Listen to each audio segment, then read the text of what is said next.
the Republican position on abortion is shared by like 80% of the population. The Democrat position, which is abortion up to the point of birth, and in the case in Virginia, you're talking like abortion after birth, where you put the baby on a table and keep the baby comfortable while people make decisions. I mean, it's crazy. It's nuts. Well, That's the those Democrat were the words position. of then Governor Northam. That was Governor Northam that said that. Right. And that stuff is so wacko crazy. And Republicans have to learn, as Kayleigh said, have to learn how to talk about this and explain how wacko extreme Democrats are on this issue. Strictly pro-life people are not going to be happy with the end result of what you get. They'll be happy to start with the 15 weeks. They'll be happy to bring some sort of reasonable sanity to this, because when Democrats get their way, it is full 9 months and possibly beyond. Conservatives are talking about abortion rights again, but this time they're not high-stepping and celebrating their decades-long promise to get the Supreme Court to overturn Roe. Now that the political repercussions of their unpopular position are resulting in unexpected losses at the ballot box, some are pulling back on advocating for a nationwide zero-tolerance ban, while others still double down on their scare tactics. In this one respect, I have to call you out because you're not being honest on the issue. We can debate abortion, but there isn't abortion in the 9th month. Mika, you're the one who's not being honest. I did not say there was abortion in the 9th month. What I said was that the law in New Jersey and New York and Illinois and California permits it. And you can't deny that that's the truth, because it is. And so look, it doesn't happen, don't call Chris. somebody a liar. Don't call. I'm don't not call calling you a liar. It's not nor honest. did I. By the way, Mika. Nor did I say that it did. Let's have an honest discussion about the issue. Well, let's have an honest discussion about the issue. But it doesn't happen. Why don't you answer my question? Why don't you answer my question? Does the law permit it in those states? Well, that's all I said. So I don't understand what your problem is with that. In the end, if that's what the law permits, that's what the people who passed those laws said is okay, is legally permissible. Chris, and there are women who are in extreme situations who need health care, and they should get it. But exactly. Don't mess with me on the law, Mika. I know that. Yeah, don't mess with me on how women feel about using the 9th month argument on the issue of abortion. Chris Christie's trying to use laws in states that Republicans have been trained to automatically dismiss as too liberal to convince them that Democrats advocate for abortion access so that they can satisfy Satan's wishes or something.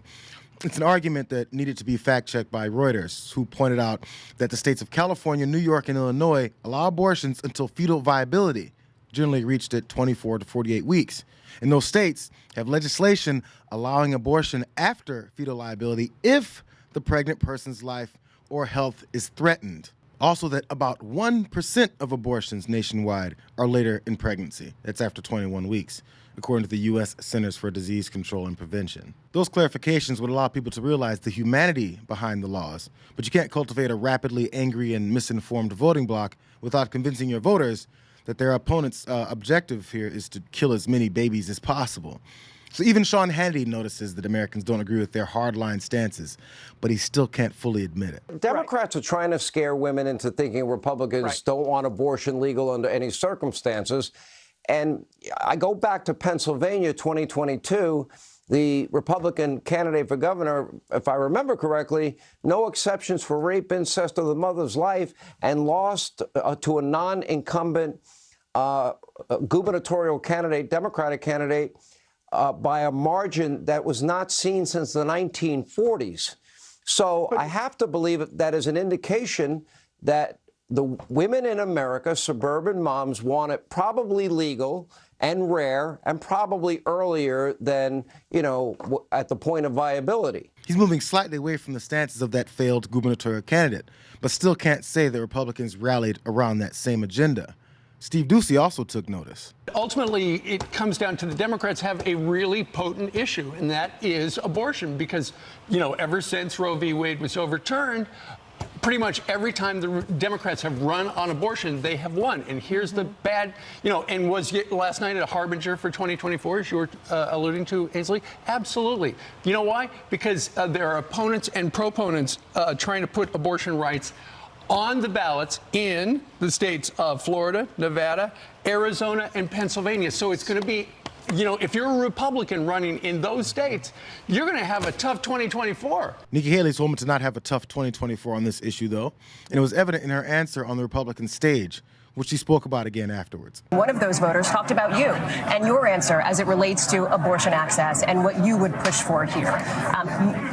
You were, it seems, pushing the pragmatic in your response about what can actually get passed in Washington and what cannot. Do you believe that your competitors on stage are missing something in the dynamic here? Well, I think the fellas deal with this differently. I look at it from the perspective that this is personal for every woman and every man in America.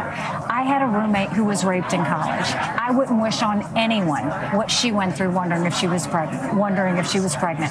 What I'll tell you is I'm totally pro-life in every way whatsoever. I just don't judge someone for being pro-choice any more than I want them to judge me for being pro-life. So when you're looking at this, I don't want to see this divide. Women don't want to be divided over this. I want this in the hands of the people. I want it at the states level. But if you're going to talk about a federal bill, at least be honest with the American people. Don't make them, you've got Democrats making people feel scared that something's going to happen, and you've got Republicans trying to push something that's not even realistic.